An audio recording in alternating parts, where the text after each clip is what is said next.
Okay, so let's crack on then with the presentation here. So, as many of you know, my name is Tudor Price. I'm the Chief Exec here at the Chamber, and it is part of my role is to get involved in a lot of the political and representational side of the Chamber, making sure that the interests of our members and the wider business community are best served by our politicians. Very interesting time at the moment. Of course, lots going on, and it's important that this particular topic doesn't get lost in the noise of general election. Even more so because once a government is chosen, we're going to need to get them to act on this fairly swiftly because there's a number of things that need to take place. So let's crack on. So what is it? Well, the entry-exit system is it's a system to monitor the movement of people in and out of the EU. This is a post-Brexit consequence.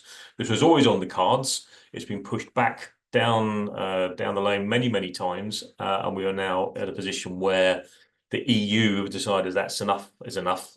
Even the member states can't really push back on this, and so they are very keen to see this happen at last.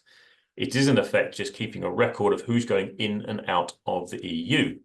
It's going to be implemented at all points of entry. Okay, I'll explain a bit more about that. Okay, so airports included. It is due to start on the 6th of October. Not much time, all right? So things are going to happen whether we like it or not.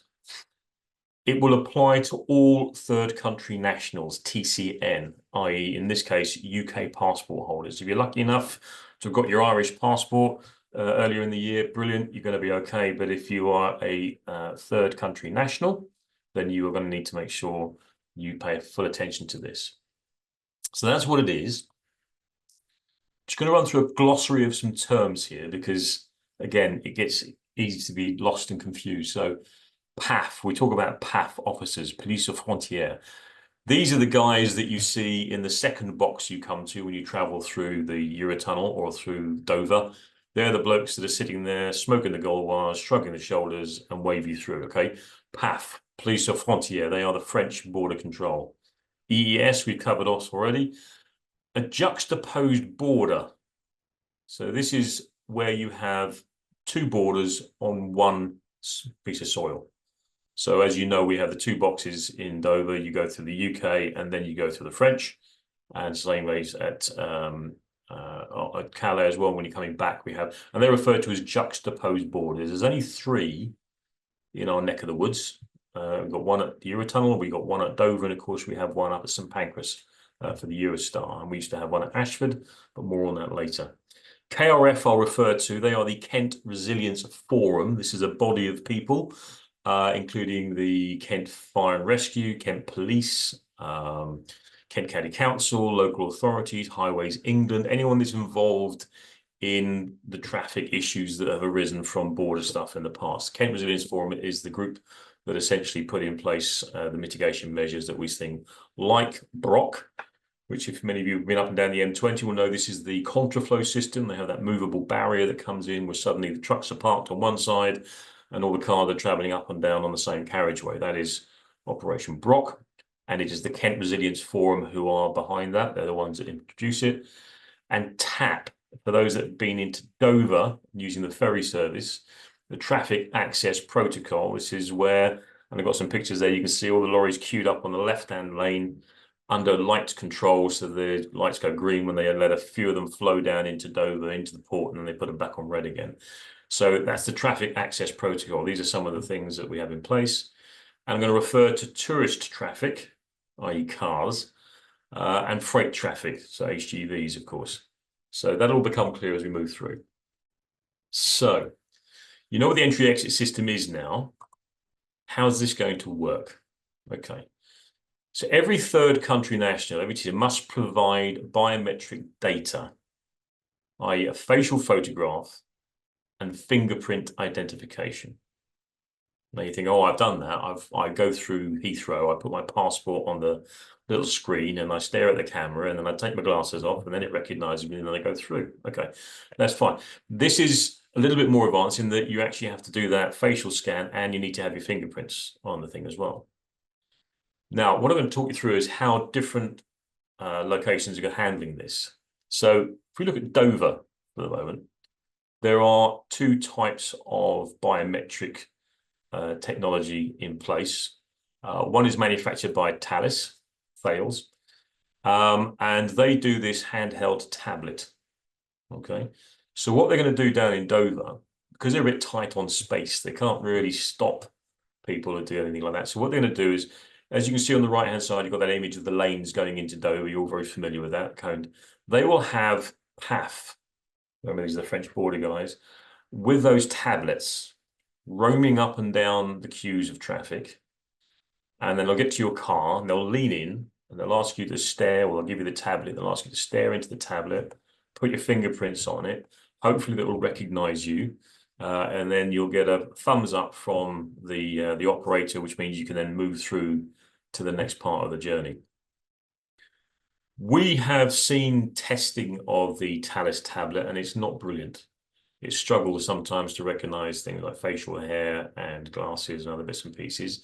Of course, the angle at which you hold it, the light, of course, will vary inside the car.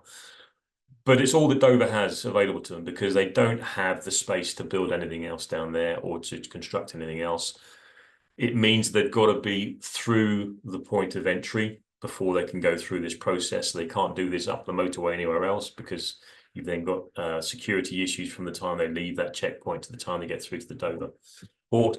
So Dover are currently going with this Thales tablet option. It's not brilliant. They are looking to try and do some development to one of the Western docks where they're looking to actually fill in one of the docks. So do a King Canute, move the sea back, fill in the dock, and then hopefully have a bit of space, but they've got regulation issues around driving a coach full of scanned students from Western docks through to the actual port, and that's causing them a bit of a headache. So they have a solution, but it's not brilliant. Okay, let's look at Eurotunnel. Eurotunnel, on the other hand, have taken a much more progressive approach to this. They have spent £40 million already. And what you can see here is they built these two sheds. Now, to be fair, they have the space. They had the land to be able to do this. So they have invested significantly. And they've gone with what's called the ING kiosk. And as you can see, the small image on the left, what will happen is that you will drive into the shed. You'll be, when you've got your ticket, you'll be allocated a kiosk parking bay. You'll drive your car into the kiosk bay. Everybody will get out that is able to get out. You will then stand in front of the kiosk where you'll do your fingertip scan, you'll do your facial recognition. There will be a border control, a PAF officer standing there, and she will give you the nod, and then you get back in your car and you carry on through to the usual shopping area, which you'll be familiar with, and of course then you move through to the train. There will be handheld tablets being operated for those that are immobile or infirm, and so there will be some support around that. But we're quite impressed that Eurotunnel have actually spent such a significant amount of money in order to put this in place. They are already testing. The cabling is all in. They are testing it locally, but they are limited as to how much testing they can do because upstream, obviously, the European Union have to make sure that their databases are all working effectively with the myriad of points of scanning and registration across the whole of their 26 member states as they are at the moment.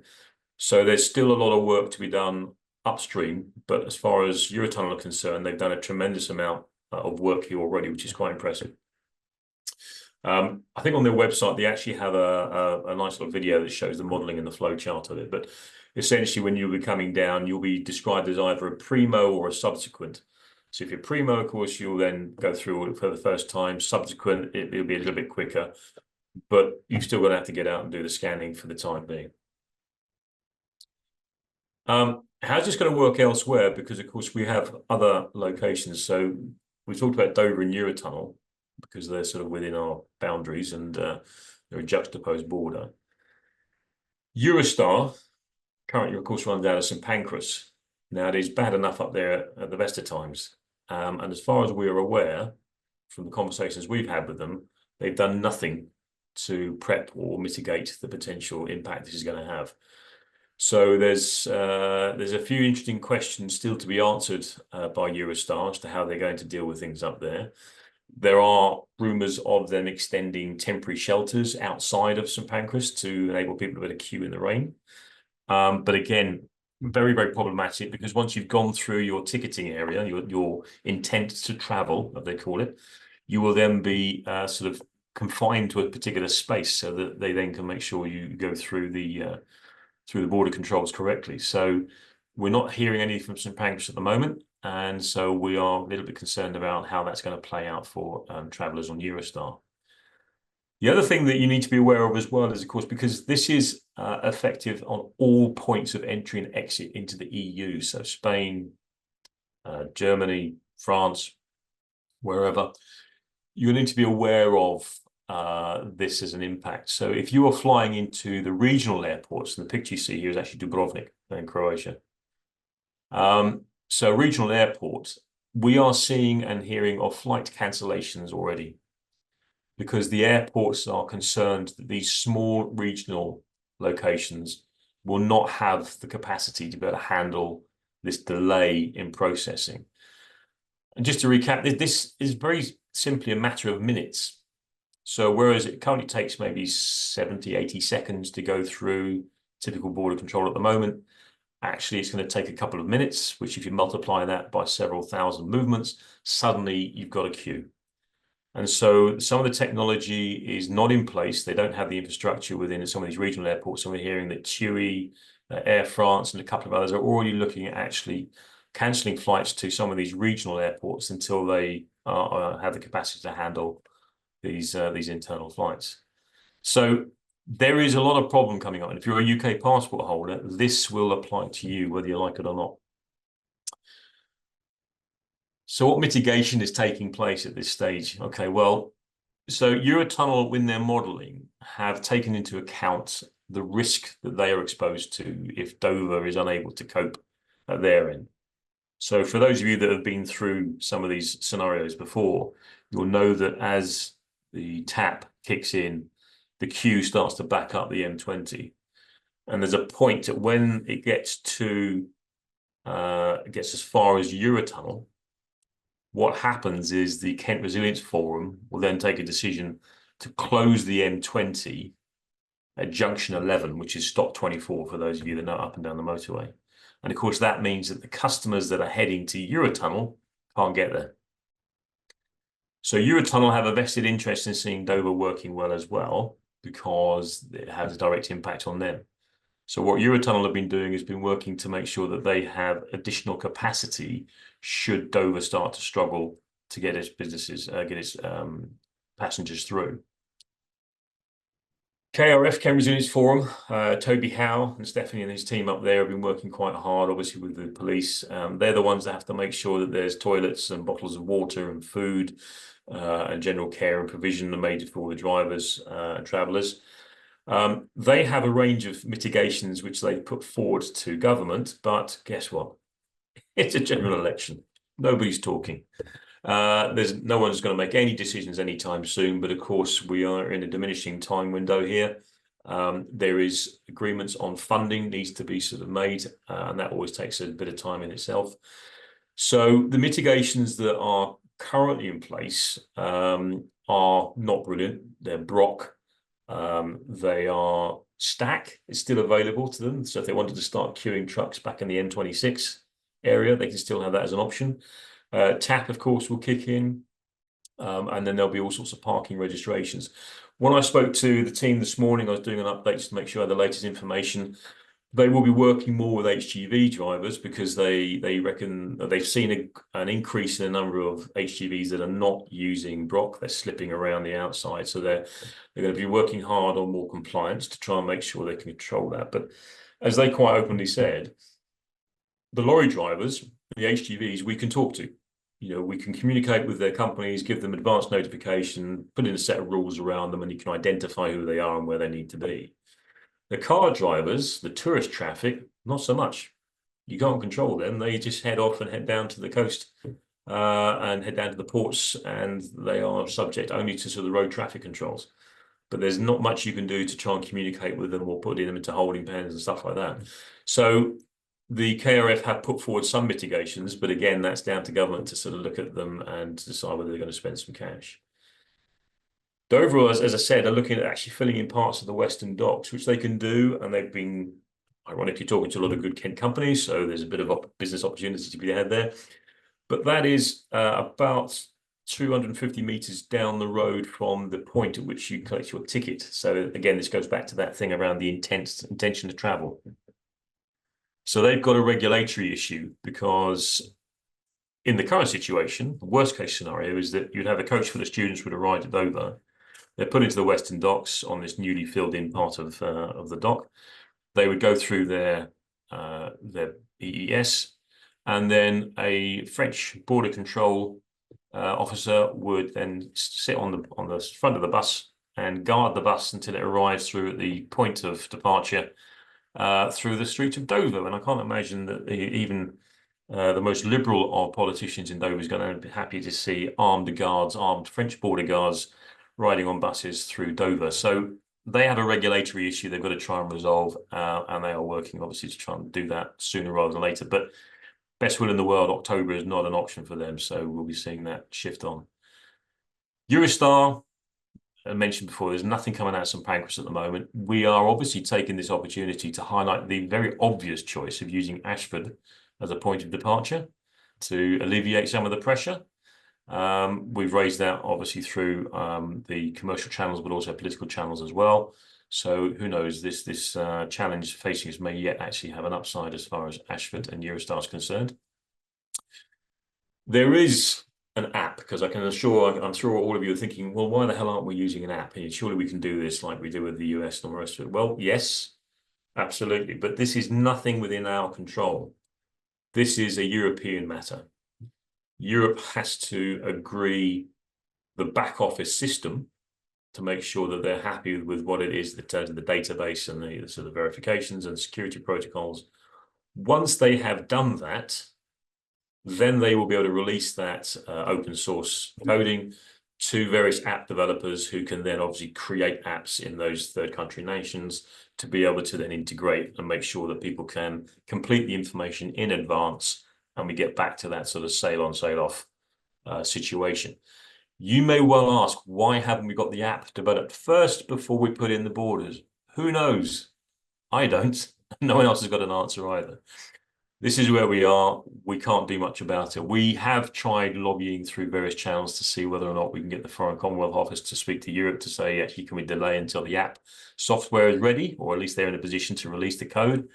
That doesn't seem to be happening. The only delay we've been able to secure wasn't through any of our means. Actually, it was put on the French government because they have the Olympics. And so they said, we want to get the Olympics out of the way before we put this system in place, which is why we're on the 6th of October. There is rumours that they may move it back possibly to November, but that's the best we're going to get. So in any event, it looks like it's going to come in this side of Christmas. The app software coding is not going to be available sometime in the middle of next year. So every time you go down to any one of these entry exit points, you will need to go through this process of having your facial scan and your fingertip scan, which of course adds seconds, if not minutes, to the journey, which multiplied by several thousand movements has a big impact across the UK. Worst case scenario we're hearing from the Kent Resilience Forum is 14-hour delays to get through the ports. We're hearing similar sort of delays being suggested at regional airports around Europe for those that aren't geared up for it. That's the worst case scenario. We obviously are quite keen to make sure that the messaging is correct here. What we don't want to do is to go back, and it's going to be hard to avoid this, to go back and see all of the papers reporting that Kent is closed, Kent's log jammed, don't go anywhere near Kent, because we know the impact that has on all the tourist traffic and the businesses that depend on that visitor economy. So it's really important that we try and get the messaging right, which is why we've been involved in this from the get-go and working with DFT and all the local authorities to try and make sure that everything that can be done is being done, and there is still things in the pipeline. We just happen to have had an election being called in the middle of that, which is problematic, but we'll deal with it and get the other side. So there is concern, and many people, for the first time they hear this, think, "My God, why didn't I know about this?" Well, again, it's been kicked down the road quite a lot in the past, and so this is finally a realization that actually this one is going to come to reality. And it affects not just Dover and Eurotunnel, but anybody that has a UK passport. So I think this is something that we need to make sure not just businesses, but consumers are aware of the introduction of this new system, that they have made sure that their passports are up to date and that they have taken their travel plans into consideration when looking at the 6th of October and that sort of time period. But also to make sure that we as employers and businesses are getting the right messaging out there. We need to be aware, we need to take steps to prepare and mitigate where possible, but neither do we want to start to scaremonger too much and have the whole of the county shut down and start to lose economic business. There's not a lot we can do because it's not a UK matter, it's an EU matter. And we have to comply, as will all the other third country nationals up and down the world. So that's the situation that we find ourselves in. I'm happy to sort of take some questions now to see if anyone has anything they'd like to ask.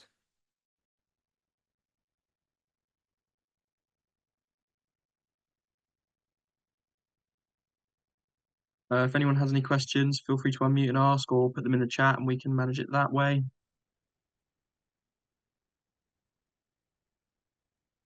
Time for a few questions. Does anyone have any questions?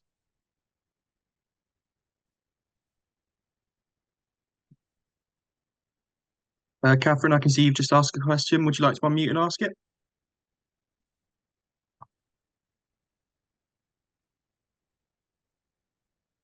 If not, it was Yeah, I've got it there. happens. That's it. Yeah. So what happens in a car if one of you has an EU passport, one of you does not? Well, those. So yeah. With those of you, that's an interesting question. Actually, I'm going to have to speak out. So in effect, you've got when you arrive, you will already have identified yourself as a third country national or not. Now, the way Eurotunnel have got it set up is that actually if you're a car full of EU members, then you'll drive around the left-hand side, scoot straight around to the shopping area. But if you have third country nationals on board, then you'll have to stop and they will have to get out. So the car will have to go there. You can all go together, of course, but the PAF officer will see that you've got an EU passport, and therefore you won't be subject to the scans and bits and pieces. So yeah, you're going to have to sit in the car even if you've got an Irish passport. John, you had a question as well. Would you like to unmute and ask it? So, John, you've got rules take effect 1st of October. So the 6th of October is the implementation date at the moment. From when can we travel and get our details pre-registered? You can't pre-register. That's the trouble. There's no app. You do it when you arrive. So you still go through the usual registration for your ticket and all the rest of it, but you can't actually pre-register like you do with ESTA if you're going into the States and stuff like that, because it's got to be every time you turn up at the moment. It's going to be particularly frustrating, but it is what it is at the moment. Again, the logic would dictate you get the app developed first before you actually put this system in place, but that doesn't seem to be the way it's going to play out. If leaving from UK to European destination, what will change from the 6th of October? So if you're leaving from the UK, no change from leaving departure. It's when you arrive. So again, because we have this unusual situation down here in Kent, we have these juxtaposed borders. They do occur elsewhere in the world, but we are unique in Kent in that we have two. And it was done because essentially, the French, it was a lot quicker and easier. So the notion that, of course, you drive through both border controls here in Dover, and then of course you sail straight out the other end and onto the motorway, and off you go. If you're leaving from the UK, what will happen is that when you land at the other end, you'll need to go through one of these kiosks or tablets or whatever else they've got set up. So that will be problematic. And again, it's the time it's going to take, which is why, again, the regional airports are looking to see whether or not actually they refuse to take flights in at the moment. Certainly the airlines are looking at how they do that. Okay, any other questions at this stage? Okay, so basically hi David, good to see you. So in essence, the chamber is obviously doing what we can to try and raise the profile and the issues that we see down the road. We've been out with Doug Bannister down at Dover. We've had a tour. We've been out with John O'Keefe and the guys at Eurotunnel rather. We're not getting much engagement with Eurostar, but there are other issues there, as we well know, because of course we see this as a great opportunity. It's going to be problematic, and I think we would all be wise at this stage to consider your travel plans. That's one issue. Perhaps the more significant issue we're worried about, and certainly any of you that live near Dover or Folkestone or Canterbury will be well aware of the issues that this causes when there are traffic problems, because suddenly you can't get the kids to school because the buses don't run, and people can't get to hospital appointments. And so it becomes really, really problematic for the whole economy. So we will continue to keep everybody appraised of the mitigation steps, the mitigation measures that are being put in place. Hopefully, when we get the other side of the general election, we'll have some more movement as to what the UK government can do to try and maybe help improve some of the challenges we face. But if you're going to travel anywhere, I would say Eurotunnel is your best bet right now. They seem to have spent an awful lot of money in trying to make it work. And from the systems that we've seen, it's probably the least impactful, and hopefully they can take some of the pressure off of Dover. So potentially problems ahead. We'll continue to keep you appraised. We'll do another one of these briefings once we get it, maybe sort of towards August, September, once we've got some more answers out of central government. But it's unlikely this is going to go away. This one's going to come to fruition, but we'll keep you posted. Any more questions before we bring things to a close? Nope. It looks like we're all okay. Tremendous. Thank you very much indeed, ladies and gentlemen, for joining us. Enjoy the rest of your day and have a good weekend, and we'll keep you appraised as we hear more. Thank you for joining us, and goodbye.